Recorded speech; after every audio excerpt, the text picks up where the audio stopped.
Yeah, I don't think China's going to survive long enough to have to wrestle with that problem, but for Japan, certainly. The moment the labor disconnect is the single largest issue behind our inflation numbers right now. Well, Gen X and millennials have been in the labor market already, so we're already factored into the math. Now, there's pros and there's cons, and that shapes a lot of things, but we are already in. The Zoomers are the ones who are coming in to replace the Boomers. And we have our largest generation going out, our smallest generation coming in. So right now, annually, that's 400,000 worker shortage. And that will increase every year until 2034, when it'll peak at 900,000. Okay. These people are already born. They're already on the way. We know exactly what's going to happen to the net flows each and every year moving forward. Well, the baby boomers at the height of their earning experience, as of the end of next year, this year, they won't be earning anymore. So the net inflows into the system from just normal demographic structure dry up considerably. The next generation down, Gen X, is very small. And even if we do succeed in having significant raises now in this labor inflationary environment, there aren't enough of us to generate nearly as much in total. So step one, we're losing volume. Step two, we're losing investment quality, because in the flight from risk on to risk off, the capital becomes a lot less interesting. Sure, this is going to be broadly decent for people who want to be in the government and borrow, because that's the T-bill. That's considered the ultimate gold standard. And to a degree, that helps with the mortgage market as well, because mortgage rates primarily draw their guidance from the 10-year as opposed to interest rate levels. After that, though, you're entirely dependent on capital flight from the rest of the world. Now, I think that'll be robust, but I also think that'll be wildly inconsistent depending on what's going on in the United States versus wherever else the capital might be. This is still the deepest, most liquid market in the world. It's denominated in the sole source of global store of value. It is the only meaningful method of exchange for international transport and trade. And the Japanese and the Europeans have basically signed on to a US dollar denominated system as part of the deal that generated the sanctions against the Russian central bank a couple of months ago. So if you're going to benefit from this in any way, the US dollar is the place to be, but you can't predict the inflows year on year of what's coming in from the European space or the Asian space. It will come when they're in trouble and we look good, and it will probably never go back. And so we know that the capital supply has to drop domestically, and we know we're going to get these bursts of capital from abroad. But planning on that, that takes a smarter brain than I have. The problem is that capital is going away at the same time. I certainly agree that the relationships are going to change. I think it's a little bit arrogant to think that I know exactly how. But we're definitely entering a period of protracted and extended and increasing labor shortage. At the same time, we're entering into a period of protracted and extended and increasing capital shortage.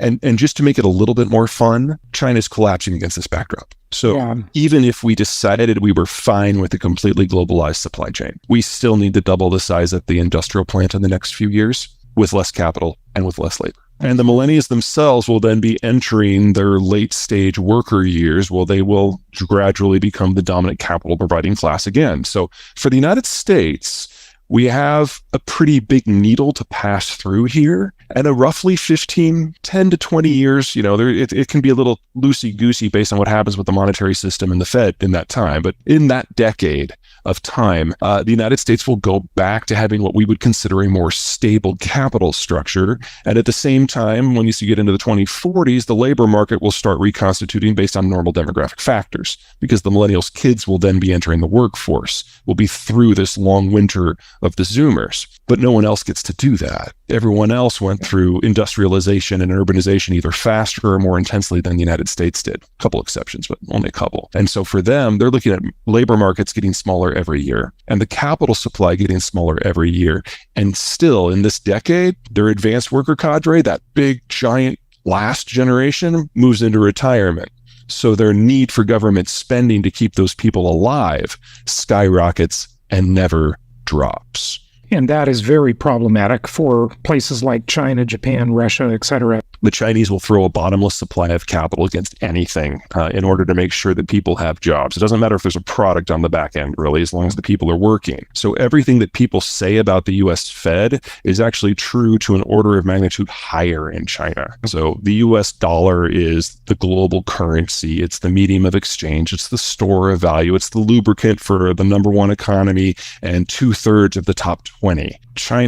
The yuan is used just in China. It's not internationally traded, and they regularly expand their money supply by 5 times as much as we do. And at most times in the last 10 years, the yuan supply has been twice that of the US dollar, even though it's just not exchanged at all. So their financial system is its own thing.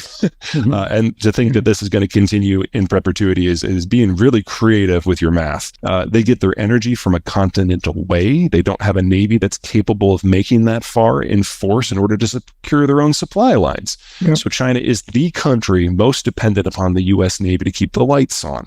In manufacturing, their demographics have aged so much already that China is no longer the low-cost producer for any manufactured product. There is not a product that the Chinese make that cannot be made in North America at a lower price point. Now, you have to build the industrial plant first.